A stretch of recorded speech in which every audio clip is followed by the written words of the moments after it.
নমস্কার।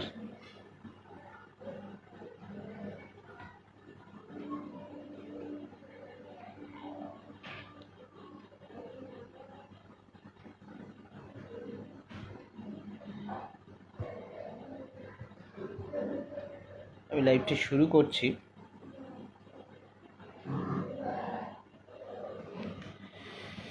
যাই হোক,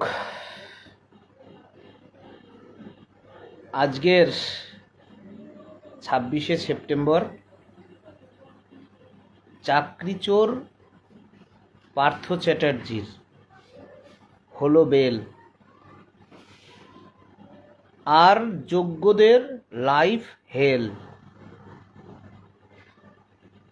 বিচার ব্যবস্থা এবং তদন্তকারী সংস্থা জনগণকে দেখাচ্ছে খেল।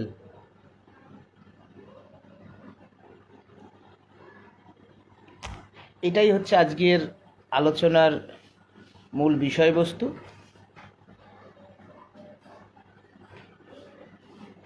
আপনারা হয়তো হেডলাইনেও দেখেছেন যে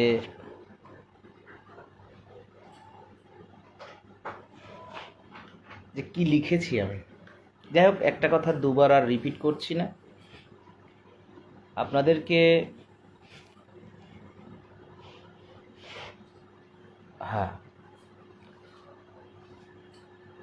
লাইভটা খুব ছোট। আমাদের এসএসসি 2016 প্যানেলের চাকরিটা চুরি করলো কারা? মন্ত্রী পার্থ চ্যাটার্জি। তার বান্ধবীর খাটের তলায় 55 কোটি টাকা, ঘরে পার্থ চ্যাটার্জির নামে খাম, কিলো কিলো সোনা, সব চাকরি চুরির টাকা। সেই চাকরিচোর পার্থ চ্যাটার্জির বেল হয়েছে। আর এই বাংলার এসএসসি 2016 প্যানেলের যোগ্যদের লাইফ হেল। মুখ্যমন্ত্রীও দেখাচ্ছে খেল। 3 বারের পরিবর্তনের মুখ্যমন্ত্রী, তিনিও তারই রাজ্যের যোগ্য শিক্ষক শিক্ষিকা শিক্ষাকর্মীদের জীবন নিয়ে জীবনটা হেল করে দিল। সুবল, সন্তোষদা, তার পরিবার আপনারা ইতিমধ্যেই দেখেছেন। ওই ছোট বাচ্চার হাত ধরে কোলে নিয়ে ঠাকুর দেখতে যেত, হলো না দেখা।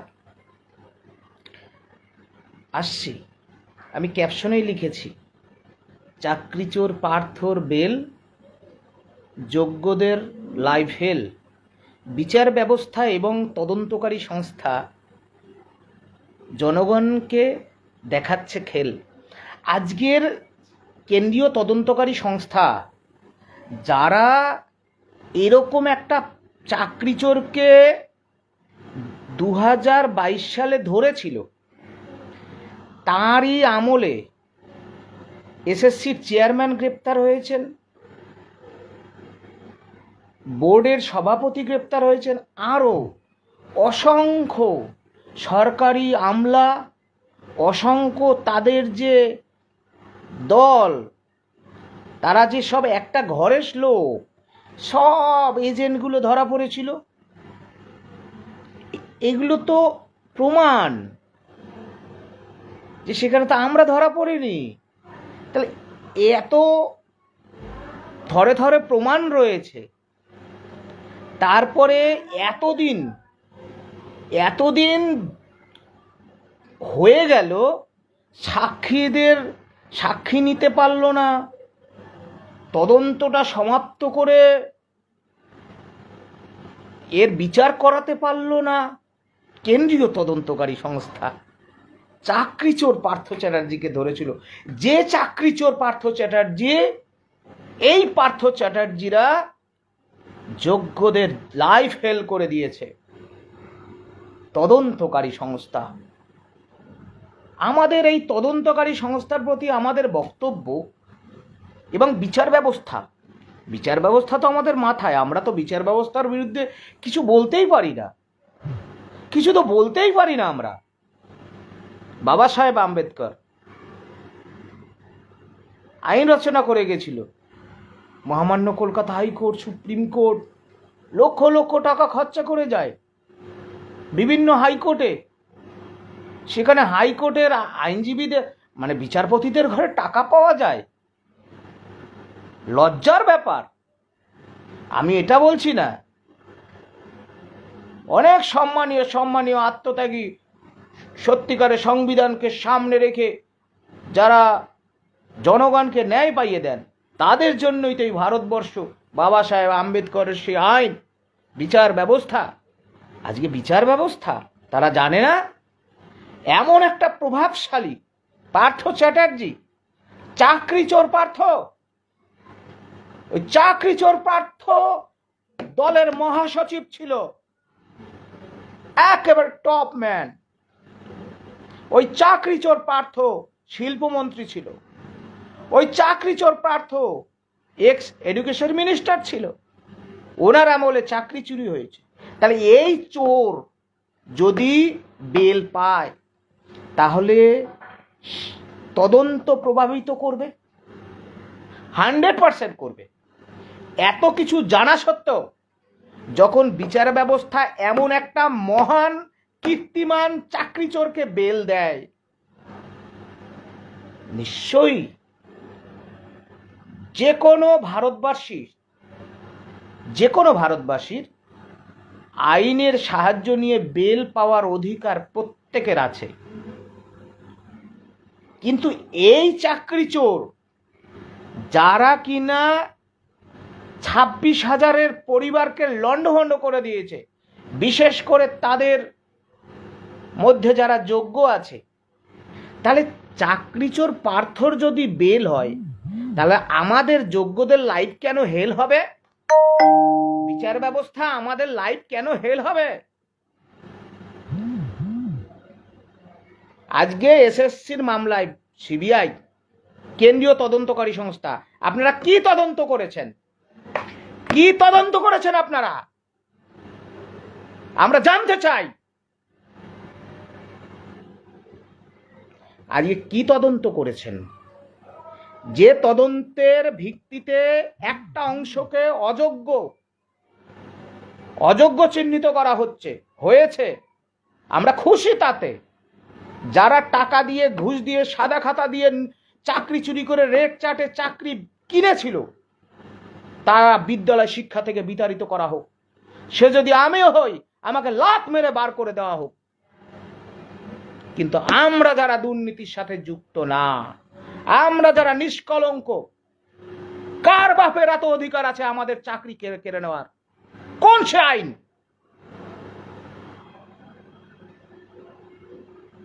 এই আইন বাবা সাহেব লেখেনি, এই আইন বাবা সাহেব রচনা করেনি। তাহলে বাবা সাহেব আম্বেদকর যে আইন রচনা করেছিল, সে আইন মানুষকে ন্যায় পাইয়ে দেওয়ার আইন ছিল।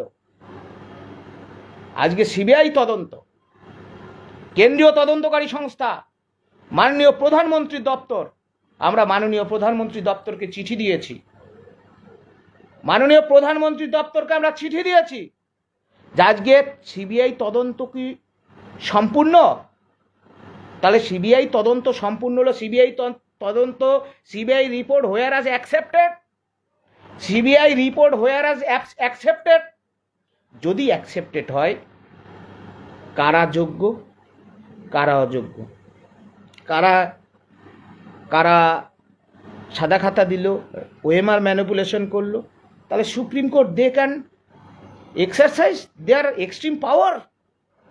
সুপ্রিম কোর্ট, তারপর আর যাওয়ার জায়গা থাকে না মানুষের। আপনি রায়ে লিখছেন, খুব দুঃখ হবে, যন্ত্রণা হবে, আমার চিতার উপরে ঘাস জন্মাবে, সুবল মরে গেছে, সন্তোষ দা চলে গেছে, প্রশান্তর চিতায় ঘাস উঠে গেছে 1.5 ফুট, উজ্জ্বল দা মরে গেছে। আপনি জানেন আমি মরবো, জানেন আমার পরিবার বানের জলে ভেসে যাবে। আহারে, তোমাদের জন্য খুব কষ্ট হচ্ছে, জেনেও আমি তোমাদের এই রায় দিলাম। আর যারা চাকরিটা চুরি করেছে, কি ব্যবস্থা নেওয়া হয়েছে? কি ব্যবস্থা নিয়েছে supreme court? Supreme court RG Kar মামলায় সুমোটো অ্যাকশন নিয়ে মামলাটাকে নিয়েছিল। তখন মাননীয় ডিওয়াই চন্দ্রচূড় ছিলেন। আরজিকর কেসে তা সুপ্রিম কোর্ট কে সুমোটো অ্যাকশন নিচ্ছে? সুপ্রিম কোর্ট কেন চাকরি চোরদের বিরুদ্ধে ব্যবস্থা নিচ্ছে না? সুপ্রিম কোর্ট তো বলছে তোমরা চাকরি চুরি করেছো, board, SSC, government of West Bengal. কে ব্যবস্থা নিয়েছে? Supreme court. আর সুপ্রিম কোর্ট আমাদের মাথায়, কারণ একজন বিচারপতিকে দিয়ে তো তার ভারতবর্ষ চলে না।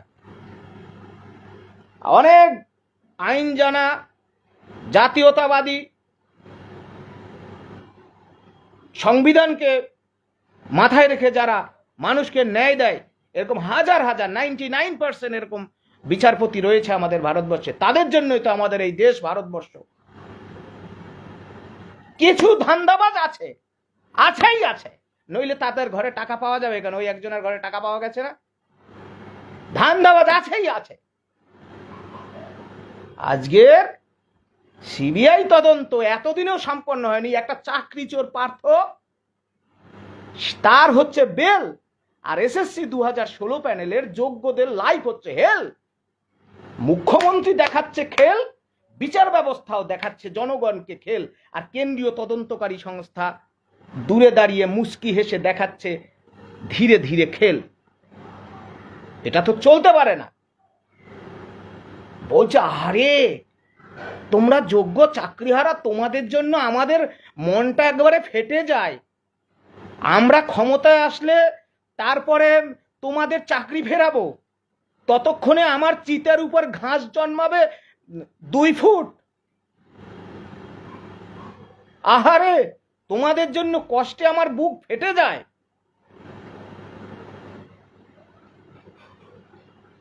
আমরা বলতে চাই এই দুর্নীতির বিরুদ্ধে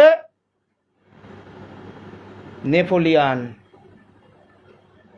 ক্ষুদিরাম, নেতাজি সুভাষচন্দ্র বসু, শহীদ ভগৎ সিং, মাতঙ্গিনী হাজরারা, যত জ্ঞানীগুণী রয়েছেন, স্বামী বিবেকানন্দ, মহাত্মা গান্ধী, বিভিন্ন আন্দোলনের কৌশল নিয়ে আমরা ফের রাস্তার আন্দোলনে নামব।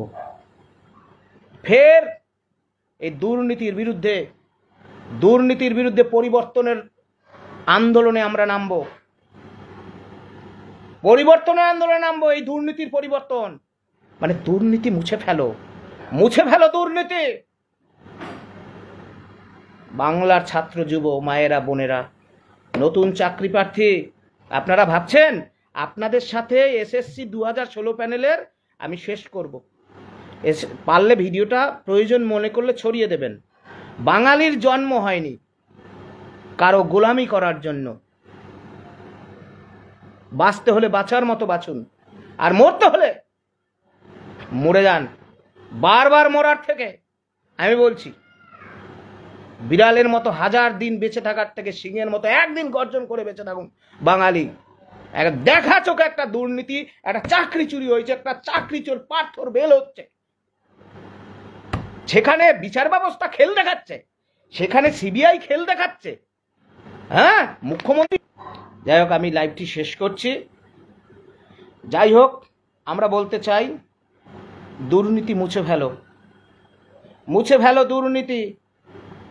পশ্চিমবাংলার যত প্রতিবাদী নাগরিক সমাজ, যত মঞ্চ আছে, যত জাতীয়তাবাদী মঞ্চ আছে, যত যে কোনো মঞ্চ আছে, যত প্রতিবাদী মঞ্চ, পরিষ্কার কথা, যারা দুর্নীতির বিরুদ্ধে লড়তে চান, ওই মিছেমিছি ক্রস ফায়ার নয় যে আছি, আহারে তোমরা চাকরি হারিয়েছো, উফ তোমাদের জন্য কি কষ্ট গো, কি ব্যথা। ইস, যারা দুর্নীতির বিরুদ্ধে লড়তে চান তারা একজোট হন। নতুন চাকরি প্রার্থী 22 স্টেট তো দেখলেন আপনাদের কি হাল করলো। সবাই একজোট হন। 23 টেট সবাই একজোট হন। নতুন SLST 2 2025 চাকরি প্রার্থী ভাই ও বোনেরা, সহপাঠীরা একজোট হন। ওই শহীদুল্লাহ, রাসমণিরা, যোগ্য 18 একজোট হন। গ্রুপ ডি একজোট হন। ডাক্তার, নার্স, প্রফেসরস সবাই একজোট হন। একসাথে দুর্নীতি মুছে ফেলার এই আন্দোলনে আপনারা অংশগ্রহণ করুন।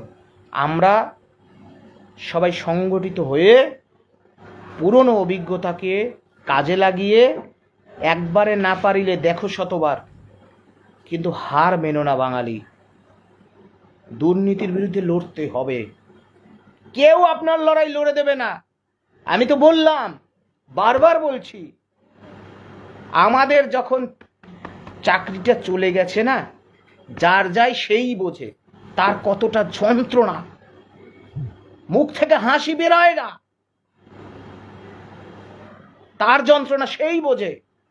সুতরাং এখানে যাই হোক, সকলকে নমস্কার জানিয়ে শেষ করছি। এখানে পরিষ্কার, চাকরি চোর পার্থর হয়ে গেল বেল, আর যোগ্যদের জীবনটা পাকাপাকি, লাইফটা হলো হেল।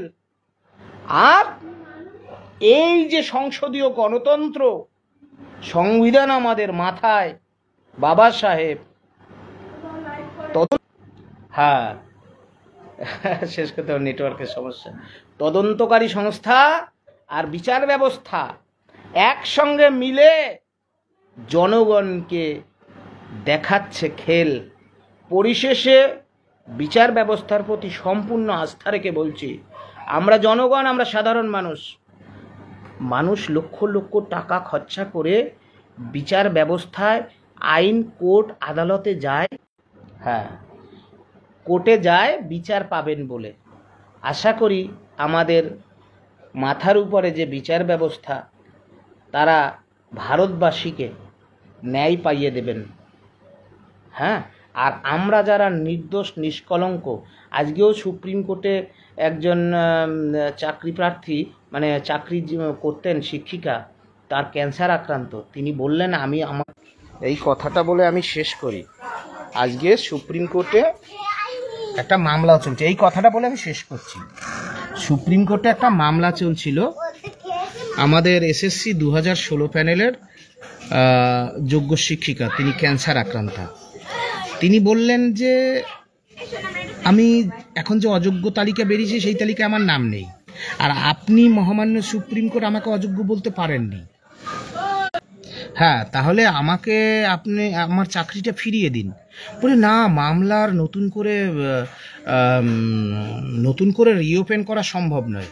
কেন সম্ভব নয়? কেন সম্ভব নয়?